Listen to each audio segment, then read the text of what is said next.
विद्यार्थी मित्रांनो, आज आपण इतिहास लेखन भारतीय परंपरा या प्रकरणाचा अभ्यास करणार आहोत. या प्रकरणामध्ये आपण भारतीय इतिहास लेखनाची वाटचाल आणि भारतीय इतिहास लेखनाच्या विविध तात्विक ज्या प्रणाली आहेत त्या प्रणालींचा अभ्यास करणार आहोत. आपण पाहिलेलं आहे की इतिहास लेखनाच्या पाश्चात्य परंपरेमध्ये पाश्चात्यांची जी काही विचारधारा आहे किंवा पाश्चात्य विचारवंतांचे जे काही विचार आहेत इतिहास लेखनासंबंधी ते आपण यापूर्वी अभ्यासलेले. या पाठामध्ये आपण भारतीय इतिहास लेखनाच्या परंपरा ज्या आहेत त्यांची माहिती घेणार आहोत. चला तर आपण प्राचीन काळातील इतिहास लेखन जे आहे भारतातलं त्याच्याविषयी माहिती पाहूया. प्राचीन भारतामध्ये पूर्वजांचे पराक्रम, दैवत परंपरा, सामाजिक स्थित्यांतरे इत्यादींच्या ज्या स्मृती होत्या त्या स्मृती मौखिक परंपरेने जपल्या जात होत्या. मौखिक परंपरेने म्हणजे तोंडी, एका पिढीकडून दुसऱ्या पिढीकडे ही जी माहिती आहे, पूर्वी घडून गेलेल्या घटना, कोणत्या पूर्वजांचे पराक्रम, दैवत परंपरा, सामाजिक जे काही बदल होते म्हणजे स्थित्यांतरे यांविषयीच्या ज्या स्मृती होत्या त्या प्राचीन भारतामध्ये केवळ मौखिक परंपरेने जपल्या जात होत्या. कोणत्या स्मृती? पूर्वजांचे पराक्रम, दैवत परंपरा आणि सामाजिक स्थित्यांतरे. कोणत्या परंपरेने जपल्या जायच्या? केवळ मौखिक परंपरेने.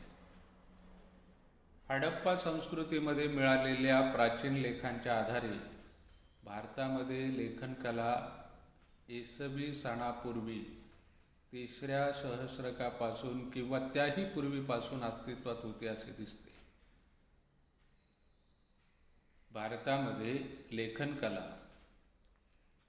कधीपासून? इसवी सणापूर्वी 3ऱ्या सहस्रकापासून किंवा त्याही पूर्वीपासून अस्तित्वात होते असं म्हणता येईल. कशाच्या आधारावर? हडप्पा संस्कृतीमध्ये मिळालेल्या प्राचीन लेखांच्या आधारे. परंतु एक अडचण आहे, हडप्पा संस्कृतीची जी लिपी आहे ती वाचण्यामध्ये अजूनही यश मिळालेलं नाही.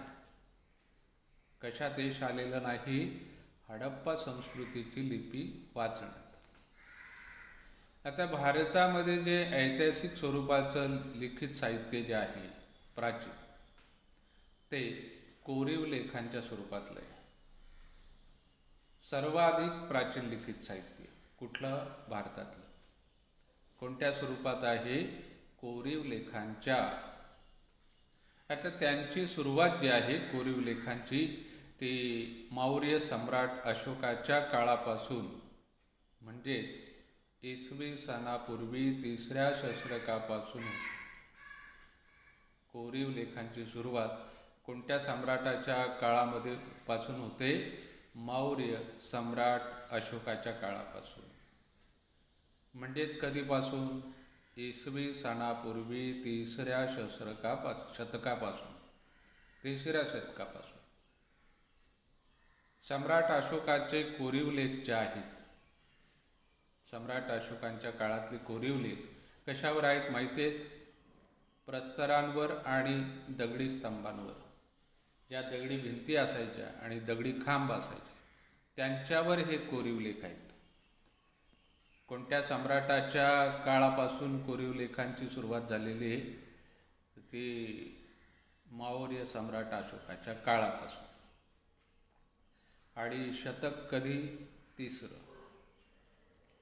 इसवी सणाच्या पहिल्या शतकापासून धातूची नाणी, मूर्ती आणि शिल्पे, ताम्रपट इत्यादींवरील जे कोरीव लेख आहेत ते उपलब्ध आपल्याला होतात.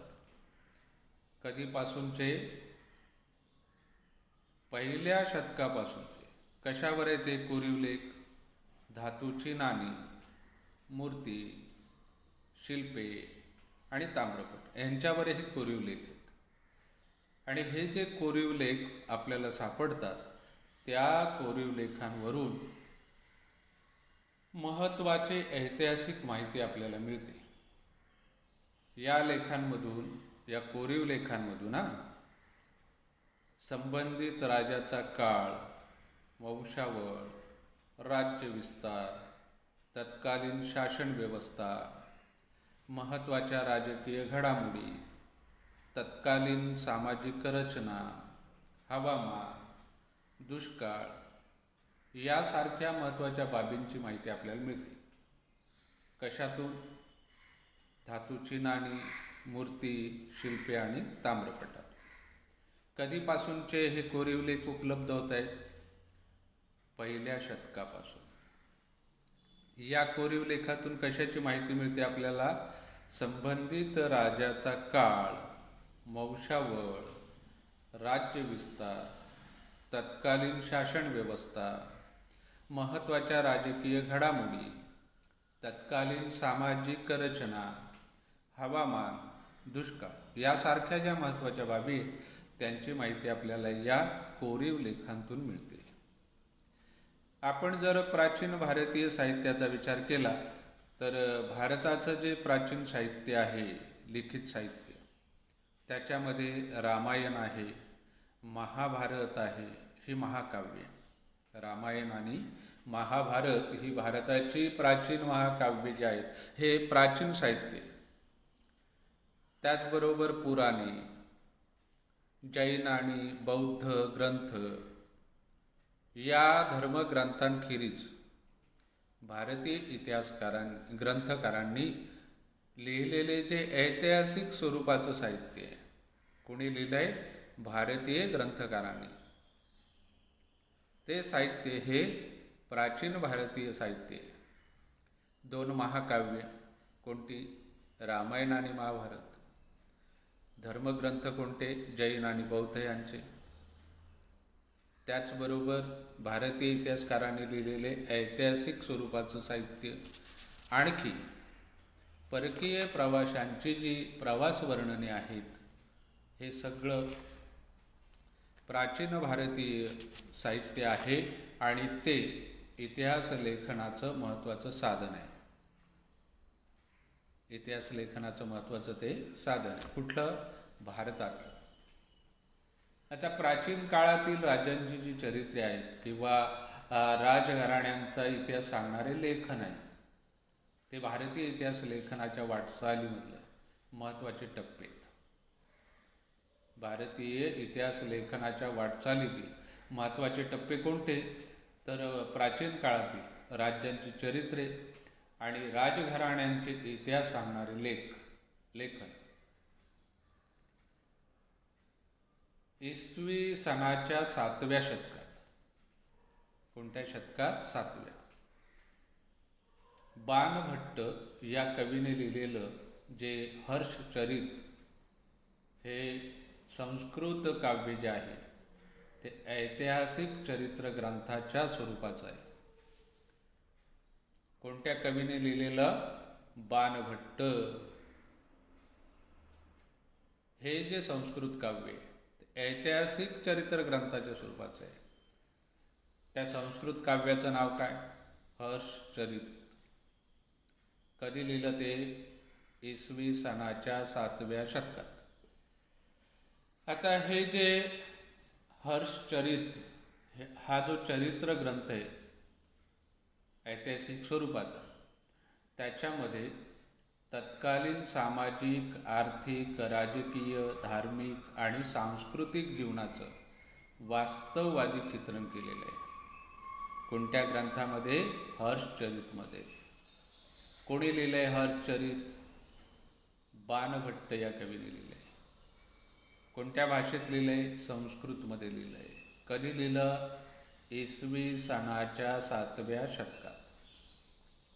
हे भारतातील प्राचीन इतिहास लेखन. आता आपण मध्ययुगीन काळातल्या इतिहास लेखनाविषयी माहिती करून घेणार आहोत. भारतातील मध्ययुगीन काळातील इतिहास लेखन. इसवी सनाच्या 12व्या शतकात कल्हण याने लिहिलेला जो काश्मीरच्या इतिहासावरील ग्रंथ आहे, त्या ग्रंथाचं नाव आहे राजतरंगिणी. राजतरंगिणी हा ग्रंथ कोणी लिहिलेला आहे? कल्हण याने लिहिलेला आहे. कधी लिहिला तो? इसवी सनाच्या 12व्या शतकात. कशावर आहे हा ग्रंथ? काश्मीरच्या इतिहासावर. राजतरंगिणी हा जो ग्रंथ आहे कल्हणने लिहिलेला, तो काश्मीरच्या इतिहासावर लिहिलेला ग्रंथ आहे. हा जो ग्रंथ आहे तो इतिहास लेखन शास्त्रशुद्ध कसे असावे याच्या आधुनिक कल्पनेशी जवळचं नातं सांगणार आहे. या ग्रंथाच्या वाचनातून किंवा या ग्रंथाच्या अभ्यासातून असं लक्षात येतं आहे की इतिहास लेखन शास्त्रशुद्ध कसं असावं हे त्या ग्रंथावरून आपल्याला कळतं. हा जो ग्रंथ लिहिलेला आहे कल्हणनी, तर त्याच्यासाठी त्याने अभ्यास केलेला आहे अनेक गोष्टींचा, अनेक बाबींचा. राजतरंगिणी हा ग्रंथ लिहिण्यासाठी कल्हणनी कोरीव लेख, नाणी, प्राचीन वास्तूंचे अवशेष, राजकुलांच्या अधिकृत नोंदी आणि स्थानिक परंपरा या साधनांचा, ऐतिहासिक साधनांचा चिकित्सक अभ्यास केलेला आहे आणि त्याच्यावरून हा ग्रंथ त्यांनी रचलेला आहे. कोणता ग्रंथ रचला कल्हणनी? राजतरंगिणी हा ग्रंथ त्यांनी रचला. आता मध्ययुगीन भारतामध्ये मुस्लिम राजकर्त्यांच्या दरबारातील इतिहासकार जे होते, कोणाच्या दरबारात? मुस्लिम राजकर्त्यांच्या.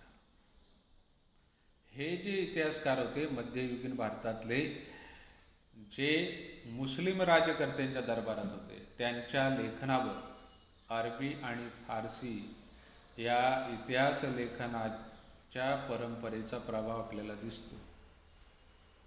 अरबी आणि फारसी इतिहास लेखनाच्या परंपरांचा प्रभाव कोणाच्या लेखनामध्ये? मुस्लिम राजकर्त्यांच्या दरबारातील इतिहासकारांच्या. मध्ययुगीन मुस्लिम इतिहासकारांमध्ये झियाउद्दीन बर्नी हा एक महत्त्वाचा इतिहासकार. कोण? मुस्लिम इतिहासकार झियाउद्दीन बर्नी. त्यांनी जो ग्रंथ लिहिलेला आहे, कोणता? तारीख-ए-फिरोजशाही. तारीख-ए-फिरोजशाही हा ग्रंथ कोणी लिहिलेला आहे? मुस्लिम इतिहासकार झियाउद्दीन बर्नी यांनी. आणि या त्याच्या ग्रंथामध्ये त्यांनी इतिहास लेखनाचा हेतू स्पष्ट केलेला आहे. आज इतिहास लेखनाचा हेतू काय? बर्नीच्या मते इतिहासकाराचे कर्तव्य फक्त राज्यकर्त्यांच्या पराक्रमांचे आणि कल्याणकारी धोरणांचे वर्णन करून संपत नाही, तर त्यांच्या दोषांचे आणि चुकीच्या धोरणांचे चिकित्सक विवेचन करायला हवं इतिहासकारांनी इतिहास लेखनामध्ये, असा त्याचा हेतू त्याने या ग्रंथामध्ये स्पष्ट केलेला आहे. कोणी? झियाउद्दीन बर्नी यांनी. कोणत्या ग्रंथात? तारीख-ए-फिरोजशाही या ग्रंथामध्ये. कारण आपण इतिहास लेखन जे आहे इतिहासकारांचं, त्याच्यामध्ये बहुधा आपण राजकर्त्यांच्या पराक्रमाचं आणि त्याच्या चांगल्या कल्याणकारी जे काही योजना असतील, धोरणं असतील, त्यांचंच वर्णन आपल्याला दिसतंय. पण बर्नीच्या मते केवळ एवढ्याच गोष्टींचं वर्णन करून इतिहासकाराचं कर्तव्य संपत नाही, तर त्यांनी चांगल्या गोष्टी जशा तो दाखवतो राजकर्त्यांच्या, त्याचबरोबर त्यांनी त्यांचे जे काही दोष असतील किंवा राजकर्त्यांच्या काही चुकीची धोरणं असतील, त्यांचं पण विवेचन त्यांनी इतिहास लेखनामध्ये करायला हवं, असं त्याचं मत आहे.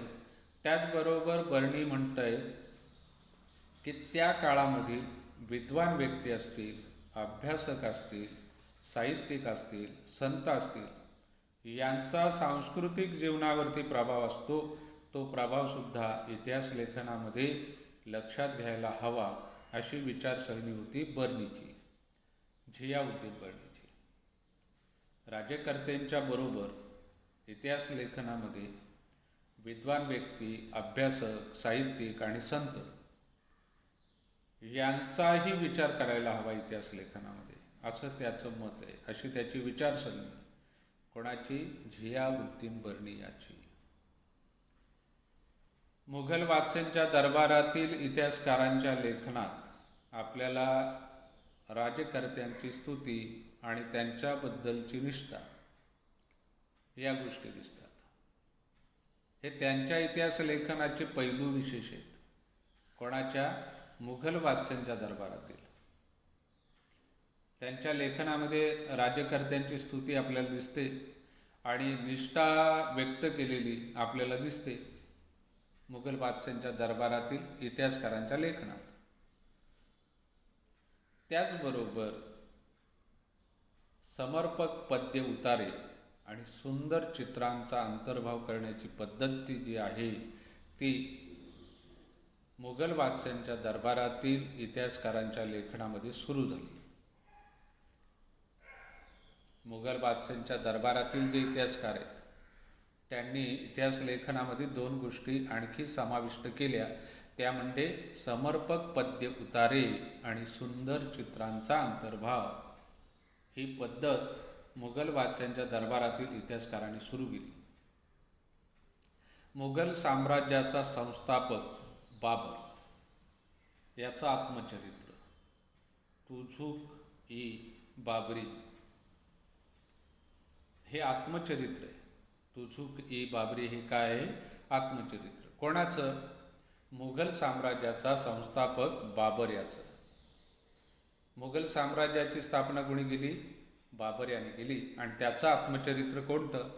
तुझुक-ई-बाबरी. आता या आत्मचरित्रामध्ये बाबरला कराव्या लागलेल्या युद्धांची वर्णन आहेत.